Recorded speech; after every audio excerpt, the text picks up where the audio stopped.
The year is still young. There are still so many new devices still on their way or that we don't even know are releasing yet. And this is the longest stint Anbernic has gone without unveiling a new device in quite some time. So I decided it'd be a perfect time to do an early 2025 emulation handheld buyer's guide. It is important to bear in mind that it is early 2025 and we haven't gotten as many new releases as we have gotten in some years past.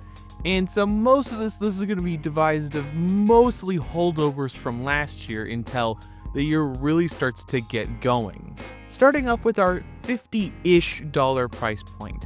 I say ish because a few dollars here and there might not necessarily matter that much, but it just helps me decide what fits best in this category.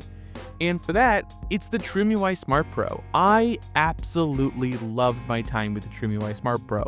Thanks to mechdiy.com for sending that over for my original review, was one of my favorite handhelds of last year, an incredible budget choice.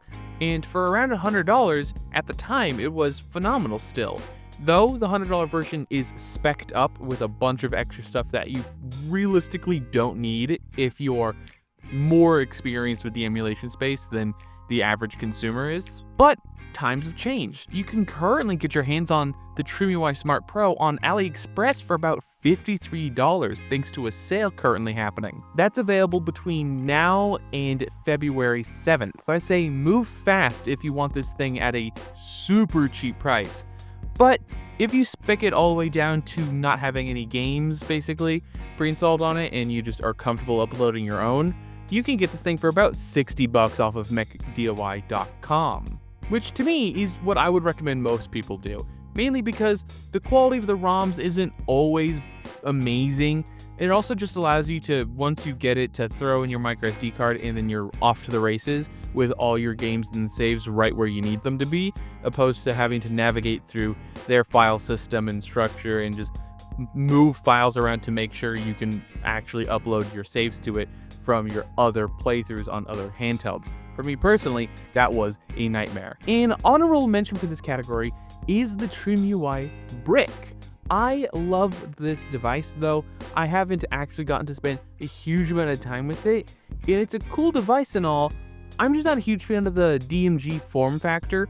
I just like the way it looks because it reminds me a lot of the Analog Pocket, which is significantly more expensive. So to get even a fraction of that build quality and that design language in a significantly cheaper form factor around the same price as the TrimUI Smart Pro, I think it's a great deal for people who love that form factor. Moving on to our mid-range category, essentially anywhere between $100 and $200-ish. There's some pretty stiff competition in this category, which I love to see at this price point. Devices like the Anbernic 556 at around $180 is a great device, though on the more expensive side of things, given its current performance level and what competition surrounds it. So I decided to split this category into two, one on the lower side of things and one on the more expensive side. Currently, my pick for a less expensive, more middle of the range, around $139, is the original Retroid Pocket 4. Not the 4 Pro, the original Retroid Pocket 4, with the Dimensity 900 chipset. Now, that isn't the most powerful device out there, but for $139, it's a pretty darn good deal. One of my favorite designs in all of emulation handheld history. I love this super, almost Nintendo-like design language that these devices have, which unfortunately has disappeared with the newest line of devices. This chipset is more than capable enough of all your emulation needs, pretty much at the very top of what you can do on Android, which is pretty much Nintendo Switch. But most Nintendo Switch games will not be playable. You're basically limiting yourself to mostly indie titles. Where this thing shines is at PS2 and GameCube emulation. It is pretty decent at native resolution, and I haven't experienced any issues whatsoever. I don't know how long the sale is going to last. It kind of looks like it's very similar to what Anbernic does, where some of their devices are just perpetually on sale, so their new price is functionally their new permanent price, but it says sale to entice people to buy it. But either way, $139 for this device is still a great deal. On the higher side of things, I would say the Retroid Pocket 5 is my personal favorite device for this category. At about 220 bucks, yes, it exceeds the $200-ish limit I put for this category, but it's just close enough to it where it makes more sense to be in this category than the more expensive categories. But if you're a stickler for the rules, technically the Retroid Pocket 5 Mini has pretty much the exact same specs, but it is within the $200 price limit for the category. So just pretend I'm talking about that one if you want to be a stickler about it. The Retroid Pocket 5 and 5 Mini both run the Snapdragon 865 processor, which is significantly more powerful than the last generation Retroid device, being capable of pretty much all your emulation needs. Though, still, Nintendo Switch emulation isn't perfect. Some titles won't run properly unless you run them at half resolution, or clock it down, or drop it to 30 FPS, and it's not always going to work for every title. But it is the upper limit of what is possible on Android. These devices are pretty much capable of flawless PS2 and GameCube emulation. You buy this device, you'll never have to think about it. You can comfortably run them at 2 or even 4x resolution depending on the game. With a new design that I'm not personally a huge fan of, but if you really like Ainio's design language with a giant flat pane of glass, or even the Odin Portal's design language, once again with a giant flat pane of glass on the front face, you'll love this device too. For the last section in this video, we're talking the $300 plus premium section. And to me, there's only one clear winner. The Odin 2 Portal with a whopping 7-inch 120Hz refresh rate screen, to me, is one of the best unparalleled gaming experiences. Sure, there's devices like the Ainio Evo or something or other, or the DMG one.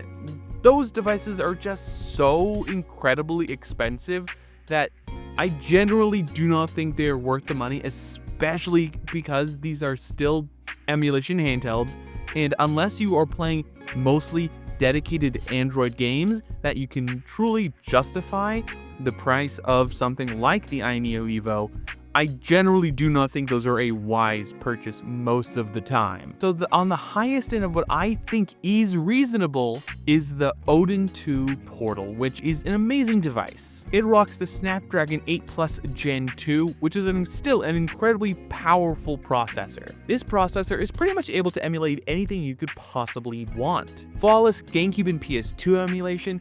Even the vast majority of Nintendo Switch games will be playable, though there will always be edge cases, and Yuzu and Ryuji's development have been shut down, so there will be bugs that will never be fixed unless a new emulator arises. Thankfully, I've held on to an old installer I had from a different project I was working on for a Yuzu installer APK, so I can install it on any Android device I have, though the version of Yuzu I have is like 6 months older than the most recent one before it was taken down, so I have a more buggy version than most people probably have. I'm just too lazy to track down a potentially dangerous APK online to replace it. Either way though, the Odin 2 Portal is an amazing device. It has one of the largest screens on an emulation handheld. It has one of the largest batteries found in an emulation handheld. It has Wi-Fi 7, Bluetooth 5.3, basically all the modern features you could possibly want.